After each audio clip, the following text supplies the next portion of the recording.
Hello everybody, Mannix here. Got another knife review for you right here, right now. Feel free to subscribe, hit that little bell notification if you do not want to miss weekly knife and gun videos. This is going to be on an old friend of mine. I've had it for over a decade. They've been selling these things for a very long time. And to this day, it's still one of the most interesting knives I have. Say hello to the Iain Sinclair CardSharp 2. I don't know the whole history behind these things or all of the other versions, but I've had this guy for a very, very, very long time, and it always carried in my wallet. As long as I was going to a location where I was allowed to have a knife like this would be in my wallet. I've changed wallets over the years, but this always stuck in every single one because it's a totally why not thing. It's a credit card style knife, one of the few of its kind. There's credit card tools out there that can go into your wallet, but they're usually not nearly as thin as this one.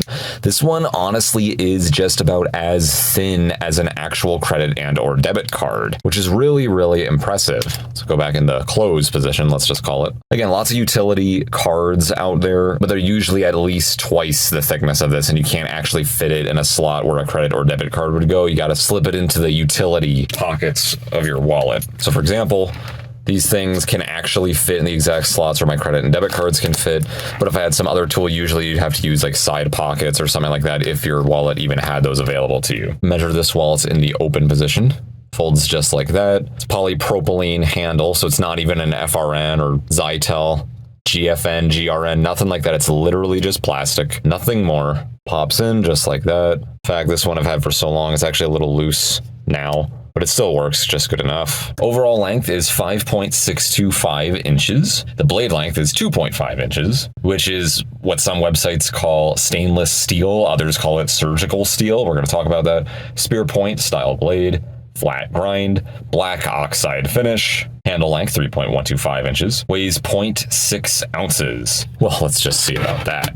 0.49 ounces, even lighter than half an ounce. How's that for a lightweight folding knife? We have jimping up here. It's the polypropylene as well as the blade. You can see they're actually matched up, which is kind of funny to me. The knife is so flimsy and so thin, but what a nice little touch right there. It actually kind of works. I'm actually really locking my thumb in there. If I wanted to actually use that thing for that, hell, cool, might as well. One little kind of goof up, the cutting edge is beneath the guard right here, which virtually makes that unusable, but the rest of it still is. I would just call this a small knife. It's not like super tiny or anything, but you know, my pinky doesn't have a whole lot to grip onto, but it's actually comfortable enough. It's razor thin. I like the little guard we have right here.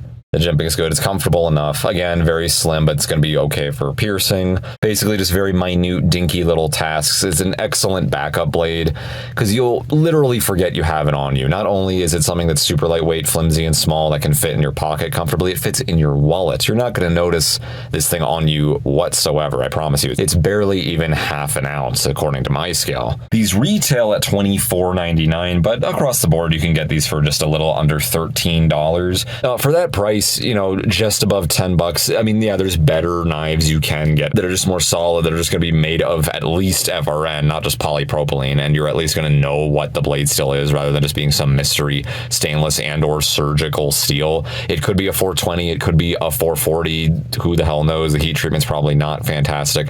I have not used this very much. It's just been a backup blade that sat on me. Occasionally, I would give it to a friend of mine or something if we were both cutting something at work or something like that. Very once in a blue moon situations. They didn't have anything.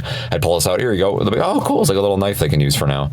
It's really, really cool. It's a knife that you literally just forget is on you. It takes up basically no space. If you have spare slots in your wallet, you might as well occupy at least one of them with one of these things. It's comfortable enough. It works well enough. I actually kind of like the way it looks. It's really, really cool. I do not see this as a gimmick at all because, again, it's so light. It's very affordable. Go back in the closed position. It's very simple. This blade just is connected to the polypropylene like that. The polypropylene just pops into the circular cutouts in the blade. Then we have this little locking mechanism right here. We just got to get that out of the way. It's a little bit flimsy.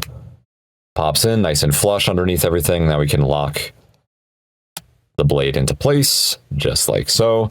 And then that's pretty much it. The blade does not come out. I've never had a problem with this flying out over the decade that I've had it. I've never had a problem with this plastic tearing or ripping or anything like that.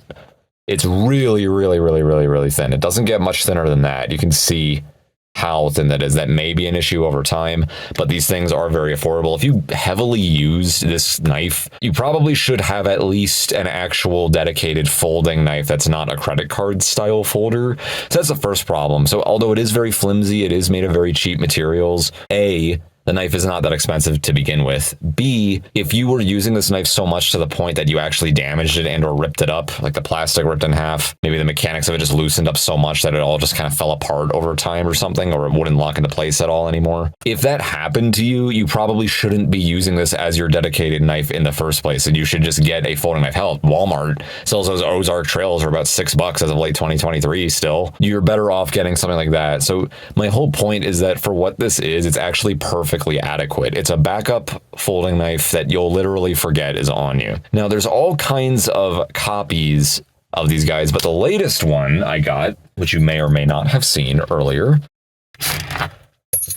pretty much the exact same knife. It's a copy known as the Garbarial. These are dirt cheap. They've had copies of these Iain Sinclair CardSharps for a long time, but you can get these copies, whatever the brand is on them. This is the current one. The same price that would get you one of these right now could get you 20 of these. That's right. There's certain websites that sell these in bulk. These would make great stocking stuffers, great backup blades. You can just fill slots of your wallet with these things, give them to friends, have them throw it in their wallet or wherever. The lock on this one is way more stiff, which is actually a good thing. This one's loose, kind of spins around a little bit more freely.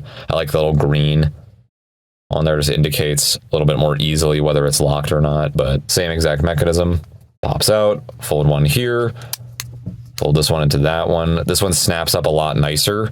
Again, it could just be because this one's a lot older, but pop it in just like that, and boom, there you go. Shipping works just as well, feels pretty much the same, extremely light, flimsy, but gets the job done. It's actually okay. I'm actually very, very surprised. It's one of the weakest locking mechanisms in the world.